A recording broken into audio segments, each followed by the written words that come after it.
Hello, Mablango, Muri right training. How are you, everybody else? Just want to explain to the people that Isuzu drinking clocks will not stop drinking clocks. Yeah. But what is happening, there are moments in life.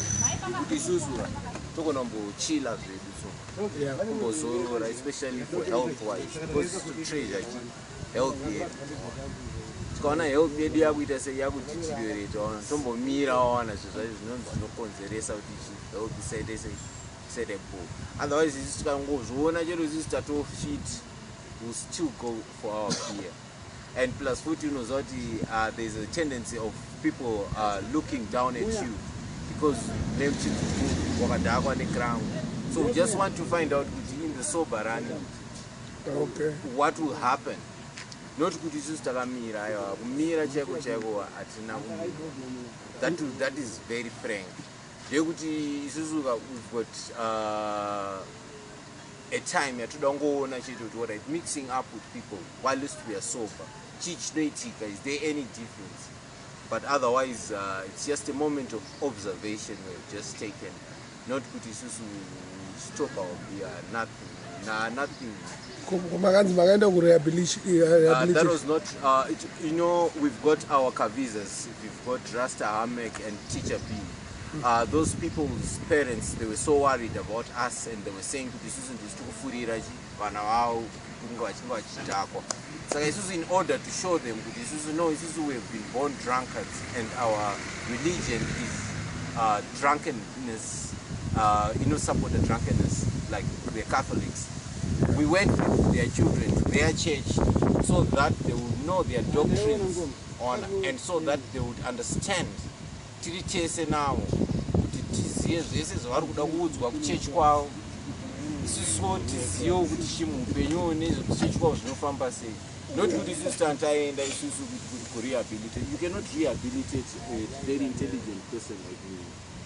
Otherwise ndinofanira kuenda katovaitisa rehabilitation.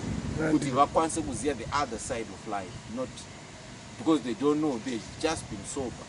This seventh day. But it's just respect, respect to parents. That's the reason why we had to go with this guy, so that they can know we are willing to have their children change. Because right now I've got 5 rand, I can just go buy my plants. But health yangu manje ndinye sono da health yangu nini aisuita siku. Saka ndotombomira ndinotoziya kuti I have to stop. Not kuti isusu I will not stop drinking. The Clarks Clarks has been a beer from Mozambique. It was a direct import from Mozambique. We used to have somebody from the neighborhood who would go there and actually over our order from Mozambique. But right now it's being manufactured here. So in India I cannot go for something which is being done here at the back door and being told it's the same thing. Because we used to have Z ananas, but when it came to like Zimbabwe, we have to produce a blue diamond. Fake is also to empty container to and what saka in and fake. Saka the reason Saka fake is fake man, you don't win sort one might say why. Otherwise go is say what one end of Mozambique chego, but you know to our panga pasina ma illnesses when the ethanol. I wouldn't know the chemical components are involved, but it's now locally produced. Right. You see, saka inini zvinhu local ka ndiyanzo ziziva zvangu kuti muno muZimbabwe everybody is money hungry. So the moment we tolerate money hungry people and give them our coins, our hard-earned coins, it will be stupid of us. Because Echoes Munakwira passes sure I know Mozambique and it over no order she beer like what used to happen long time back. Would be drinking as usual. But right now it's anima complications, man. One side, I was shivering. mumwe munhu achitaura kuti ndandichiita diarrhea, you know what, because zvakagadzirwa pabackyard. But if there is a label yekuti inini kunyatsoziva kuti iyi label iyi kai ndekuMozambique, I tell you there are no side effects, but it's very good to be sober, and it's very good for people's health, especially to stop, you know, drinking, especially my addictive substances, especially alcohol and cigarettes. Because I don't want to lie, one way or the other, you just face the wrath of the health law. Because apana hombo foka hombo escape. Because one, chinhu chokuti iwo unesozoti for many years vanhu vanga vachitaura kuti no zvinhu zvinorwarisa zvinoita sei iwo ungoramba uchingopikisa chete uchingodewa. Asi elder isimbe hombe. Aiwa, hakuna kuti isimbe hombe. Pana mwana wekuti vanenge vasisina ambition in life. Okay. One, zvokuti iwo you should not usarambe uchitedzera vanhu ivavo. Because munhu wekuti apererwa ona asvika patime yekuti asisina hope for the future. But some of us, you know, We're young. we're still young, we can still go for new things, and we can just be sober enough and do whatever society requires us to do in an atmosphere yekuti tikurizina and we are socially acceptable. Not yekuti by this time munhu anobva andisvikira vandoona ndakatodhakwa handisi kukwanisa kana kuita business naye, you know. Saka for the elder man, I know it's you know he has done sounds. Yeah, But the moment you are high priest, ayo isusu whenever why we become high priests is isusu we are very industrious people. Like isusu we can do almost anything kuti tiwane mari in this harsh economic climate. Yekuti we can do even the dirtiest job. So every moment in our lives tenchitsvaga mari zvokuti mari tenchitori nayo. Saka isusu kumwa kwedu kuya kukawana munhu anokuentertaina anoita kunge ndiye ari kuti leader kuita sei kumwa ikoko, but otherwise isusu tenchichizvipleasa isusu. But at the moment isusu have actually stopped. pazuva ranhasi mane time yakareba semamira. I think from I should say from the exact date should be from March. March mainwa. Ndakadzokera kuCanada muchinwa. Ndakadzokera muna March. March, April, May. It was 20 May, that's when we went to the 7th day. Yangaini revelation of hope. Saka from that time we can up to this time we can say we've not been drinking, not been even smoking, not been drinking, no smoking, just sober sense, just trying to see what exactly. Mabuda matama. Yeah, hapana matama tunombobuda because it's still the poverty, you know. Titoona kuti pamwe pacho tikuregerera kuita ma-associates edu atanga tinawo tichimwa bhiri tichifunga kuti isusu tikuita zvinhu zvakanaka, but at times zvinotitisa weak pakutsvaga mari because unongochiti saka kuregera kwamakaita bhiya zvirikuda kuti makaluza dzimwe shamwari. totomisa dzimwe shamwari because pane dzimwe shamwari dzokutoti kuti munyatsowirirana chaizvo they have to be pamutuzi mufanira kunga wakadhakwawo. But unlike kuti smoking iri different yekuti unogona kungowana munhu achiputa cigarette yake, but mumwe munhu kana kuti muite business transaction zvinhu zvenyu zvikufambirei business wise you also have to drink because chichaitika ndechekuti you are going to get small money. The first thing iye chaachada is to buy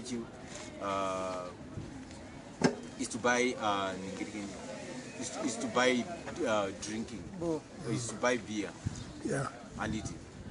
So we're just discovering it's just a matter of choice. But and personally, it's for health reasons why I'm just giving it a break. But otherwise, I really enjoy my beer. Okay. Now,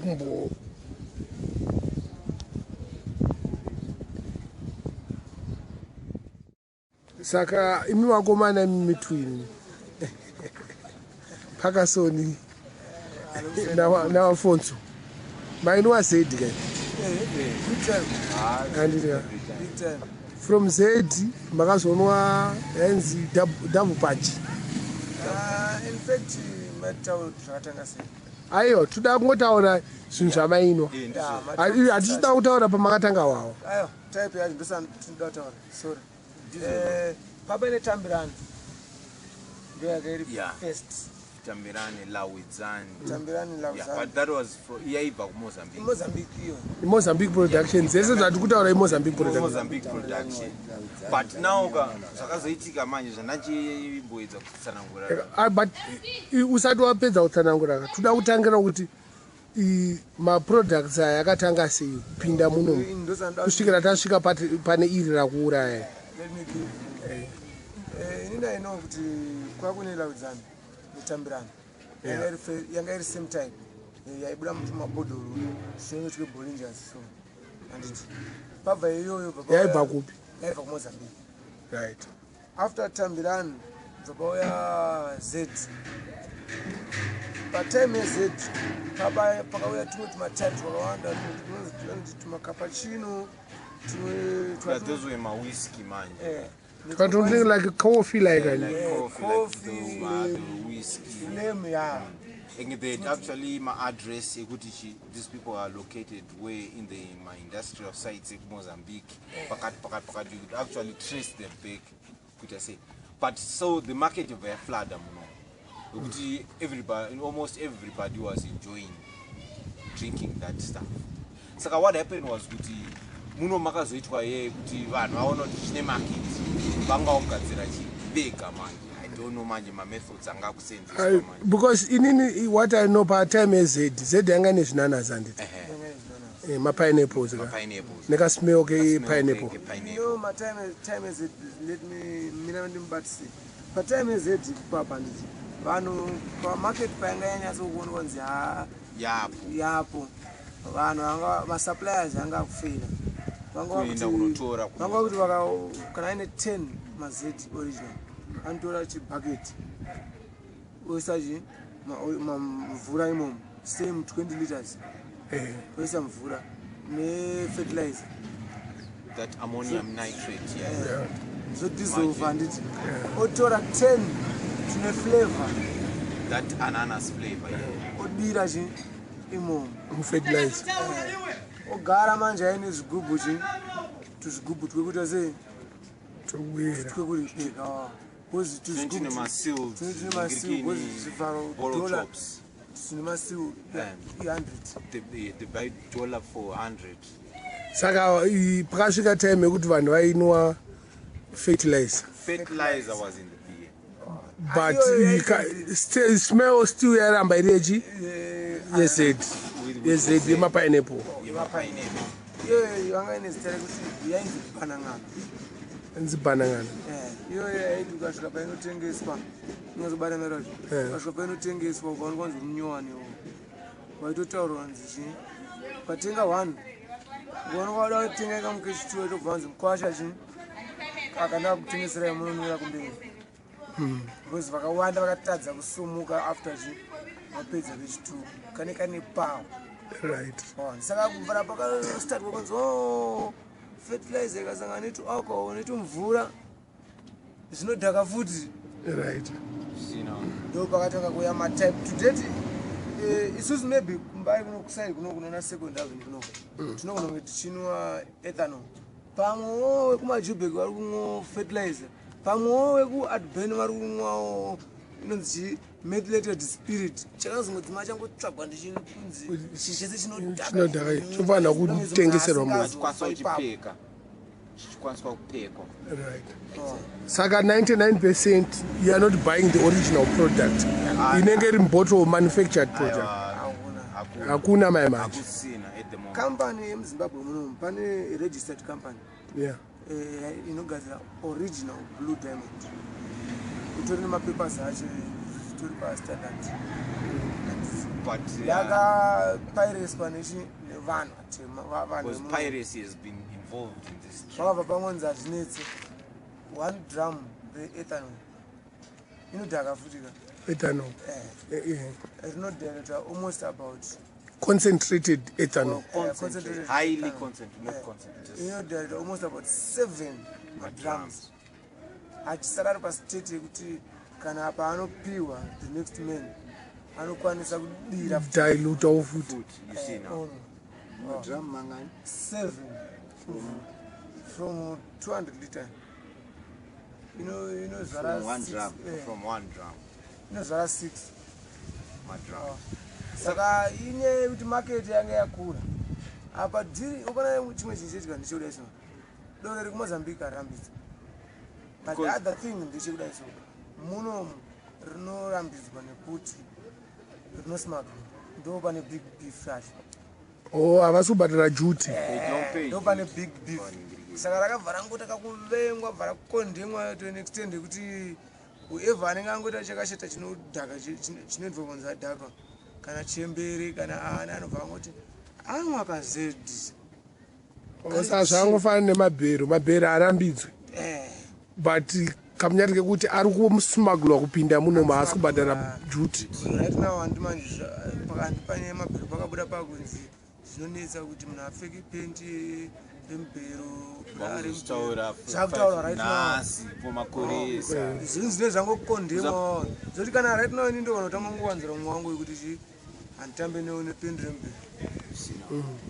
That's the same futi class yakabva yangoswa bheya iroro right tabva nepabhanangana apa takudzokera bhanangana from mabhanangana tabva taenda kudouble punch ka double punch futi ka double punch ndio yakatokwanisa kuti tidiscover isusu kuti no these people are not getting product from Mozambique because wanyatsoona kuti ni test yacho manje pampacho ka yailuza that ananas flavor pampacho yobva wawanza mvura zvozoti waitokuona kuti apa yei matengesera vhati ka one akasitombo iyi saka ndo patakabva tatoziva kuti no kanhu kakuita se kakutogadzirwa chinhu munomu saka it's better saka painepo yese hamuchainzi painepo yese hapasisina andowanyatsoza magei acho papasisina yanga iri bho yanga iri bho zvitoti kana anonzi anoiabhusa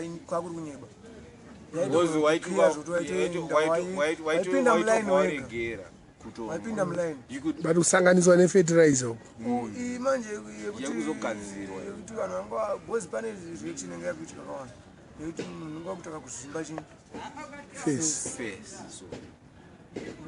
maside effects acho akawanda vamwe vanenge vachiita diarrhea gaya manje imagine kuti yo kuzvimba face chinje kuti munhu kanzi iwewe mabhulangu wewazvimba face hauna zvonokwanisa kuzviita because haisi tube kuti unoburitsa mweya kuti just stay back and relax pamwe zvichaita bo but as long as zvichiramba uchinwa face inoramba yakazvina zvinomba zvakadaro saka ndo zvimwe zvakapushira futi kuti oh makasa let's take a break asi vamwe wenyu vaita hanzi kusimba ayo my first days munhu wakatofa unotorelaxa futi but unenge uchidhakwa bhere rakamudhara unenge usina time uzoti it's very nice to be sober for some time still because at least unomboona the other side of the world.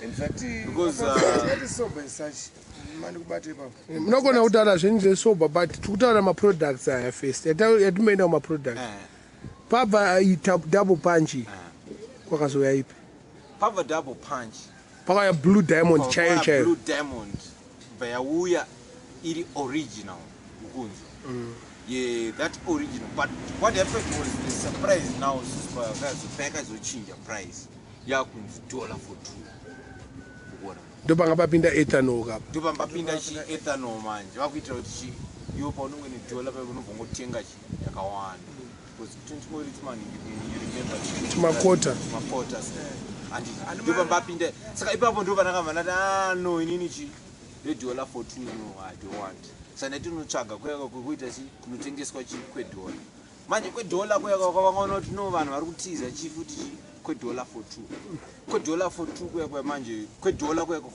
kwakuti vanono label rere rinogadzirwa pane kwatonotengeswa imagine robva ragadzirwa label zvakanaka zvekuti robva ranyatsoitwa bo chikontaina chacho zvese bo robva raiswa futi rere $1 for 2 robva raiswa futi chi label wotengeserwa $1 saka wega unonyatsoona kuti alright mvura yacho yavasenzesa vanhu ava kutaini haina kuboirwa haina chi inge unongoswera waungo inge unozani nekaomero kakaita upenyu unoza hapana chinhu chinopowa sekubudisa mari uchinopa kana kuti doctor so itaurira ndirape because doctor changokuti ndinonotenga mushonga wakakati ona inge utozogaira man ena ndiri fit zvangu ka mari indatoidya zvangu inini kana watenga kana chibhozi changu kana chichateo changu kana chitukis changu chindatofara zvangu nevamwe ndiri fit pane kuti ona ndakutonopa chi doctor mari because madoctor ndikunyebereka vapfuma manje nedrink yatanga tichiona vakawanda vacho vanonyatsoziziva kuti munhu chi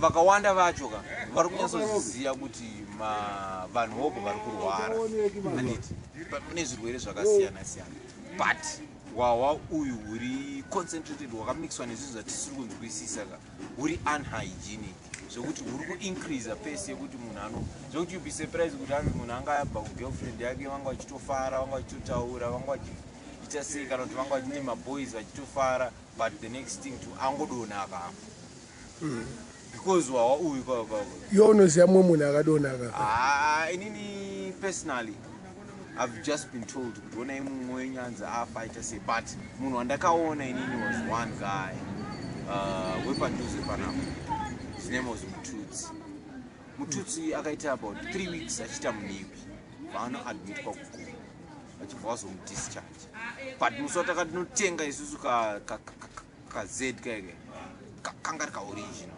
right vatora $1 kubva simagla $1 namai ake ene munotenga z kwezi pakangorova sipi yenhingirikini yeye nyiko yakabva wapera mukadzi wake akatoshamisika zvikanzi mamupechi saka vona kuti zvinhu zvanga zvakuitika ndezvokuti wawa uyu ka uri highly addictive vandiri kunyeko ndokuti ka it's very rare kuti ukwanise kuuregera kuti yanzi I've permanently done away with it but nini ndikuona nestage yamasvika yatinokwanisa kuuregera chete kuti pamwe nini semunhu anobuda kuno kunchienda kunze kwenyika ndakaramba ndiri kuno munogona kuuregera because ndokwanisa kukutengera ikawawa wakanaka wacho muzoti wawa wakanaka ndizoti munotitengera mablango but munozoti zvikuitika manje vanhu chete vanonwa vari kutengesa wawa I think maybe pari kusenzeswa kana kuti machams you find kuti tine mashamwari dzedu malandlord for example nokuti month end fangiso anenga unongotozoti apiwa kana kuti 120 yemalodgers you find that person anogona kungonotenga kana 2 ma-t-shirts ake kupedza navo emari ma-t-shirts emari $1 then the rest of the money munhu anoita sei anoispenda on that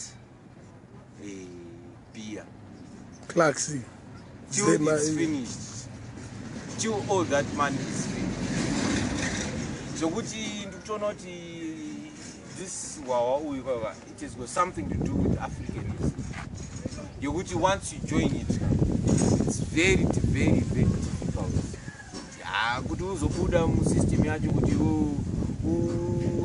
amene zvavanoikana kuti I don't know kuti maybe addiction we can say in English but saka batopinda mugengi kapa kuti ubude mugengi zvinonesa yeah it's very difficult but for a person wekuti ane masenses ake chekuti anokwanisa kuaisa in order munhu munhu anokwanisa kunyatsona kuti watiri kumwa hauna kana destiny kozi tikada kunyaso kurakidza vanhu vanenge vanyatsodhakwa nawo chocho kana kuti mudhakiro wedu chocho mukaona wega unatsona kuti wawauyu hausipo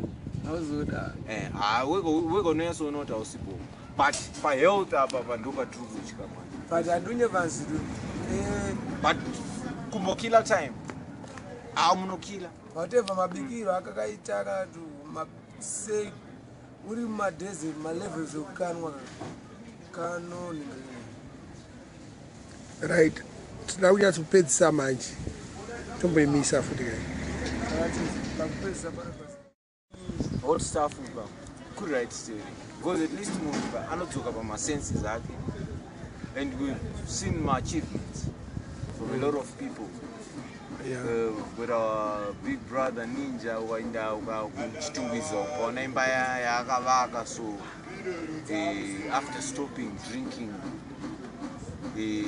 wega ukaiona it's a 9-room house shown uzoga unotonakidzwa so you cannot imagine kuti ndiyazvita saka it gives us the courage waona kuti ama wawo unokwanisa kuita sei kuzororeka enge munokwanisa kufunga zvimwe zvinhu while least uchiita sei wasiyana newawo because kwangogara wakangodhakwa chacho kuti kunyatsoona kuti kunze kwakamira sei I don't want to lie haumbonyatsozviona inguva yemai manje dzikuma2 kaidzi but this time nemadhakwa kanaka 2 futi apa this is about 28 minutes to 3 to 4 saka which means tingadaita rara kana kuti ka2 because 5 a.m.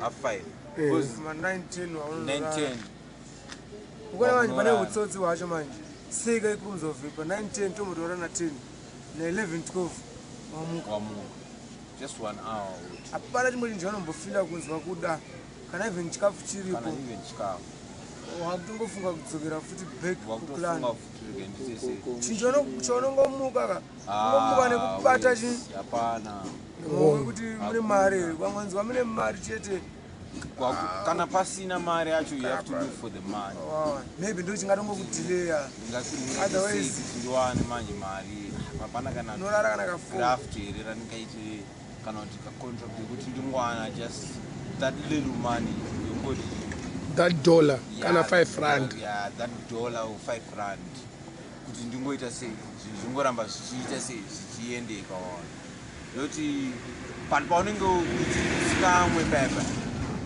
ndo paunozodiscover but this one unofanira kutombodyiwa patosvika time yekudya nai hatsandadya okay ava yatohebe dzangu ona titone tsvina nai ndika ndinoita sei ndimbonogeza ndimboita sei ndimboroka smart so on okay ndika ndimbonoketa dzimwe boys dzinotoitawo zvinhu zvitoriwo sober than kungoramba ungori nema-associates aya echi anenge akadhakwa saka izvi zvaikonzeresa kusageza kusadya nekusageza utsvina nemabhebhi anenge achichokostera zvinosiyana unenge achada but masvikiro ako kumabhebhi asipo because approach yacho manje andikunyembere manje inenge iri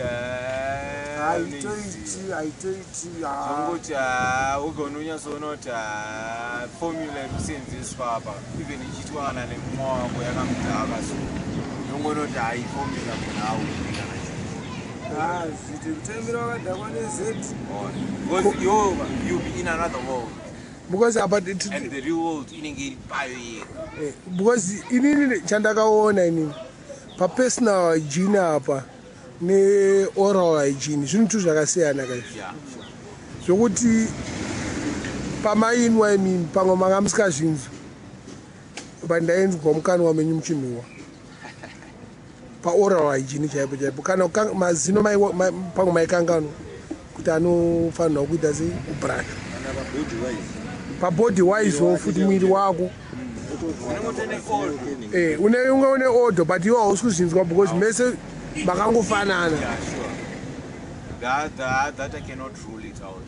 Because wakazopesera wakuita iya yekuti like unosweta usiku kusweta zvezvokuti unoikitira Wakarara. everybody anomwa wawo you testify kuti I'm telling the truth. Unodikitira zvokuti anotota mablankets especially kona summer time yatapinda. Munhu anodikitira. But then vamwe vozoita yekuti ozotanga kana kuvaviwa. Saka then ozotanga kuita kunge kana kuti apa one side reningirikini pocket mune phone iri kuvibrate. Ndakangozwa zvinhu usiku. Yeah, kutonga hallucination but unoita kunge kwavibrators. You see, that was the time. Maybe cannot addiction ingakura here cannot. It was because of kuti uyu wanga wakugadzirwa serious. Was uyu kana zvandi kunyebera pane muimbi ere ari kuno kwatitauri hatiti kutaura mazita edu handiti achiri kunwa mamuziya chimboenda padhuze pake onzwa unhuhwa kunoita mukanwa make hamuchanwa kaini chimboenda padhuze pake chete unzwa kunhuhwa kunoita mukanwa make. But yeah, ndakaona unge inenge tori ingade disease ko maelders haasi kuvhita kai. Ai maelders mukatotora nedzimbabwe inini ndakatotaurirwa one day kanzi iwewe mwana wandakabhadharira makorokoto iwewe wakutotaurirewo kuti ndinogeza inini uno ndakatokuritsira mari yekuti kwakwazvarwa iwewe wandishorechi ndinavazukuru nevakwasha nechii watwati iwe wakuda kunoona kugeza kwako ore nditi smart nini ndipfeke sutu ndiuye kuzogara padumbu panapa zvokuti ndakatukwa zvokuti right now ka ndine chinyatsoziva pekugumira zvokuti panotonova mwanhu wekuti handikwanisi kutaura nawo you know ndichitombotaura anything bad everything zvandataura izvi panotonova mwanhu wekuti kana ndiri mudhuze mawo I don't even have kutaura chinhu chakaipa about that beer. Hausiriwo wega because nyaya iyi takaitaura even napakasoni afunga ndikuseka nagava amutaura kuti mimi munonogeza inini ndichikutengerai bhiya muchindisiya ndiri panapo musiya makandipaka kana makunogeza monditaurawo kuti ndakunogeza monditorawo ndonogeza bcause ndakazodhakwa nosa kugeza ka wakangodhakwa chete kugeza kunonge kwakutonetsa but let me tell you manje pana elder manje iwo kada kuti unoda unogeza lese pamwe vane mane mari dzawo varibva kuti tinga wani mamwa wani kaika taminewo kuti anogeti mvura yangu yanga yaboila maybe chirege ndichimanya you make sure kuti iwochi unoramba uri kugeza hakuexiste paprogramu yavo ayo but zvangofana nowo futi even nenew I have seen my days handisitaura kuti inini personally kana chida unogeza ka umwe munhu anongoita kaunga skire kuti ndisabve ipapo bcause ndakanogeza handichamutengera doro kana kuti handichaita sei washona saka vanotoita make sure kuti vaisa one chikrimba nechinenge chakangondibata. Those are bad friends. Because you find in this drinking business, there are a lot of bad friends who come in the guise of being very good to you. They try by all means kuti vaiti kunge vari kukufarira vari kukuumbiridza, but all they want kuti iwewe ungovatengera chibhiya chete and nothing more. And you find kuti ukazoona kuti pekuti mari hapana, so you find kuti those people you don't see them. Yes. But vakangonyatsoziva kuti waenda kubhenki ndawotora mari kana kuti wapiwa mari yalandlord vanhu hopo pamwakazara kustodart anenge pari pese panenge kana kuti vanhu more than 15 ya because ndo inenge iri minimum number iyo but pakangozikanwa dzaenda kubank patorwa mari panofanira kunge paine vanhu more than 20-25 vanenge vangori mudhuze. You might not see them pamadhuze panogona kunge paine 4-5 asi 20 vanenge vatori in the vicinity. Those are not good friends. A good friend is somebody who you can actually, who can be there for you. Under 1 minute. Okay. A good friend is somebody who can actually be there for you. Tell you, Shaman, let's be sober now. Let's go back. And we'll continue our drinking if you're drinking. Yeah, a good friend will tell you, Shaman, instead of drinking, let's do this project. Let's invest this money and eat the profit. That is what a good friend. I don't know if you've managed to come across some. I have one or two good friends, but right now I'm going to demand out of the make sure that you need right. And it is. Because as we speak, my man and now drop. Because and now drop and my suitcase. Dodo one friend inonditaura kuti abati minox chi tora pa 300 waningi ane mono chaka wardrop change yacho yasara iyo yakatozonwa zvedu. I want that person because ndenge ndinaye mari iyo ndoitora pamberi pavo because zvinoitika manje ndechekuti vanhu vakazvarwa zvakasiyana but zvandikutaura guys. It's a matter of kuti yatipana nema-advice ona because inini ndakuonaoka zvamakaona but zvangu zvandiri kuona zvakasiyana because ndiri munhu anobata mari yakati wande kupfuura yenyande. Saka ini ndoda munhu anoti kumaplango madi kuti ndikwereto $25 ndonoorder madrinks ndichita profit yangu $2 pazuva ndokudzorera mari iyi. Yes, yakwana. Pane kuti ndikutengere hwawa wodhakwa. Ini ndakublamwa manje because wadhakwa manje nemaparents enyu. Zvangofanana neni. Inini ndikuremember amai venyu madman vari vapenyu. Ndidedzwa kunzi ita so kana kuti mama ndidedzwa kuti waite so. Ndise kuti Afonso haudi izvi here izvi zvitora izvi chinhu ichocho so ndikachitora so nesu zoti chinhu chingorenge chakafa chakagadzirwa chinhu chikai chimixa kutonewa mwana anogona kuchida correct chitori tinoona kuti chinogadzirwa things like that. Munenge muchidza kuti vamwe vanhu vakawanda vaite sei kwete inini chete vabudirire but ivo kwamuri mimi what other people are they just want to drink and be seen by people kuti we are enjoying life but the end result is that they are not in good form with their families because one thing nachenda akadhakwa because uyanzi kuda abrongo ufanzi mabhodhoro ako 3 ufanzi kuda chii but iwewe livelihood yako kuti unzi somebody haumbozofunga kuti because patonwa mwana watinotoziva kuti for the past makore ese amunouya muchiita sei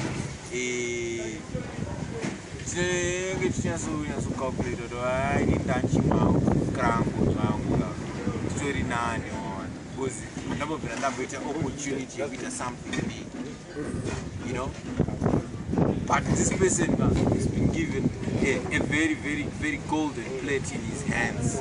But this person cannot utilize this opportunity to have a person like you, and my economic resources are at least higher. But unoona munhu iye manje anogona kunge ari pakuti iye chaanenge achida palife yenyu kana kuti mimi amusikuirirana kana kuti nasambati wekumba kwenyu ati imimi muri close naye iye so akadai kusu just because anenge achida maneeds ake ayatokutaura kuti maneeds aya haana basa. It's high time now kuti, as you were saying, kuti I hope God will grant you that kind of associates kuti vanokwanisa kuti vanokuita pull out of this jungle. Ndofunga ndakabuda manje. Handiti? I think so. But anyway boys, maita bo handiti. Handiti. Saka hopefully kuti amunwe. Aiwa no. Kana makunwa you drink responsible. Aiwa, we want to drink responsible. No clocks, because a lot of brothers. No clocks. No clocks this night. Clocks. Oh, rimwe munokwanisa kunwa. But the clocks are much. But it's good to be sober. It's good to be sober.